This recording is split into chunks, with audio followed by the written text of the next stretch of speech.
I'm Dave Kaufman, in for Elias all week long. You can follow me on Twitter at The Kaufman Show. Let's bring in Bill Zimpfer from NBC News Radio, talk a little bit about the G7 that is wrapping up right now in Biarritz, France. Good morning, Bill. Hey, Dave. Good morning. So I got to say, I'm a little shocked by the $20 million commitment by world leaders to help save the Amazon. I kind of feel like that's like throwing pennies at climate change problems. Yeah, that has been the reaction that we have heard, that it's a drop in the bucket, that it won't do a whole lot. It is a gesture, I suppose, by those countries to try to help out what's going on in the Amazon right now. But yeah, when you look at the expense and the equipment required and just the massive amount of manpower needed to fight that type of what's going on in the Amazon right now, that's not a lot of money. Remind me, Bill, if I'm blanking on the number, but was it basically $1 billion committed to save Notre Dame after it burned?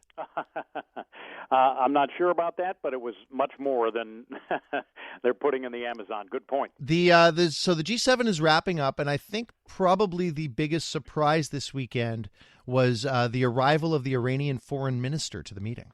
Yeah, absolutely. It was the biggest surprise. And I have to wonder, and just a moment ago, Emmanuel Macron addressed this in the news conference that they're having here. He says it was his idea to bring in Zarif, that he was asked whether he asked Donald Trump's permission to do this beforehand, or he just went ahead and did it.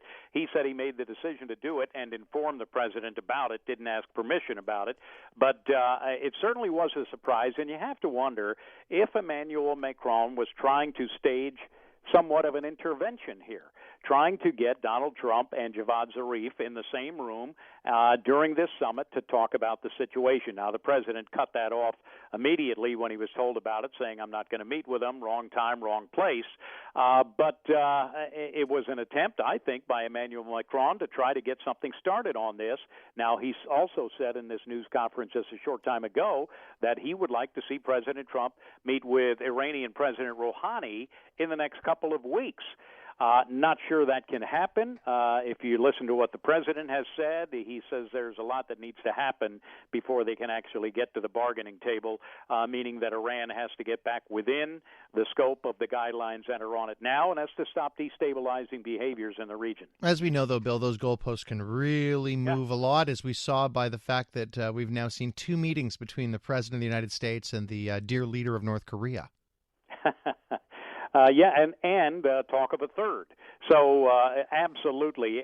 And it also points out the discrepancy in how the United States approaches North Korea and Iran. North Korea not only has nuclear weapons, but continues to test missiles.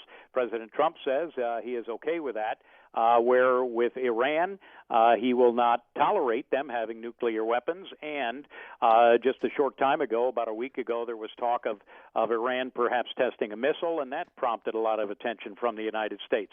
So it also points out that issue as well, that the United States right now, anyway, is treating Iran and North Korea in vastly different ways. Talking world politics with Bill Zimpfer, news correspondent and anchor at NBC News Radio. And when we spoke on Friday, Bill, I very briefly touched on the fact that Mike Pompeo had come to Ottawa to assure the Canadian government that the 2 Canadians in jail in China would be a top priority for the United States. I got to be honest with you, that's the last I heard of that story. Did anything come out on your side of Pompeo or the Americans pressuring China? Haven't heard anything about that. Of course, there are a lot of issues going on between the United States and China, and that may be low on the list. But it certainly is a cause for concern, particularly for the Canadians, and it is a growing problem in China. I have some connections in China, have contacts in China, and there is a growing fear in China that these type of things could happen to foreigners that are there. And sometimes they don't have to be detained for any particular reason. So it really is a cause for concern. But back to your original question, I have not heard anything about that. Yeah, same here. And I wonder if that has to do with just the mountain of things that need to be taken care of, or perhaps Hong Kong is viewed as the more pressing issue to discuss with China right now. A lot more violence on our television screens this morning emanating from Hong Kong. Yeah, really. And as much as China wants to keep everybody out of the Hong Kong issue, there are others beginning to get more involved. They don't want the help of the United States, of course. They don't want input from the United States when it comes to Hong Kong. But just if you look at the list of issues, Dave, between China and the United States, we've got this trade dispute that is continuing, no matter if you listen to the president who says that China wants to make a deal now, or you listen to China who is saying that, calm discussions is what they want to take part in. A little bit of a different attitude there, but you got a trade dispute going on. You have the South China Sea, which continues to be a big issue of contention between the United States and China. You have Taiwan, which is a growing threat to Chinese relations going on there. So you have, and Hong Kong, that situation.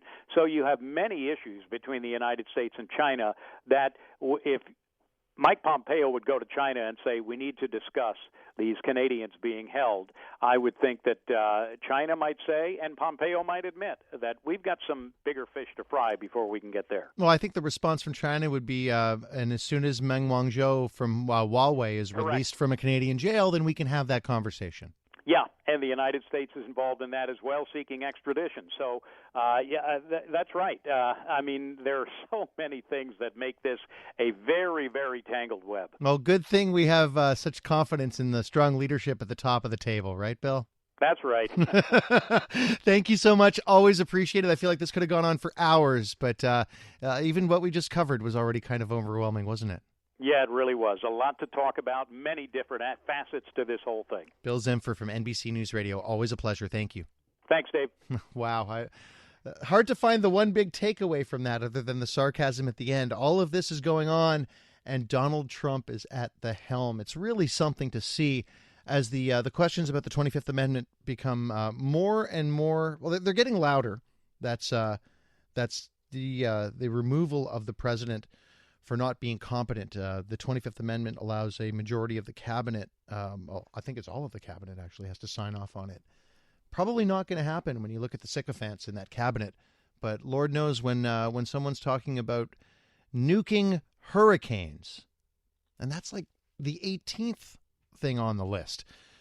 Never a dull moment when watching international politics.